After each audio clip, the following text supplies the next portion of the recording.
Thank you, ma'am. I really do appreciate the opportunity to speak to you all today. And what a day it's been, Madam Chair and Ranking Member, allowing me to speak on behalf of my constituents is one of the great honors of my life as a new member of the United States Congress, so thank you. And as you've heard from my Democratic colleagues today, the consequences, the deep, profound consequences of this bill and what the real life consequences will have on families in my district and across this great nation are devastating. My amendments are about, 1, protecting access to reproductive health care, and 2, protecting our social safety net and our federal workforce. 1, my amendment focusing on repro health. We all know that Medicaid ensures that millions of Americans, millions of working poor and low-income Americans have access to essential reproductive health care, including birth control, including prenatal care, including postpartum. My amendment would prohibit cuts to reproductive health services, including counseling, birth control, prenatal care, pregnancy, and of course, again, postpartum care. It would do so by requiring that the actuary of CMS certify that the majority's bill would not decrease access to or coverage to any of those things. Mercy, mercy. Don't touch women's reproductive health care. But there's no question in any of our minds on both sides of the aisle that this bill would do exactly that, attacking women.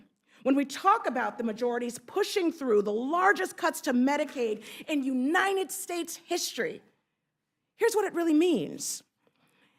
It means Medicaid now covering 40% of all births in this great nation, including prenatal, including pregnancy care and postpartum. It means that millions of people in California, my district, and across this country will lose access to contraception, to family planning, and cervical cancer screenings. My God. Cutting Medicaid would mean rolling back progress. The Second Amendment that I presented and that was voted down shamefully by my Republican colleagues in the Oversight Committee, it was an amendment that would protect access to SNAP and support federal employee benefits. Simply put, this Second Amendment says that, 1, if the Trump administration cuts SNAP, the budget, by even $1, that the provisions in this bill that would cut federal employees' salaries, their pensions, labor protections would immediately expire.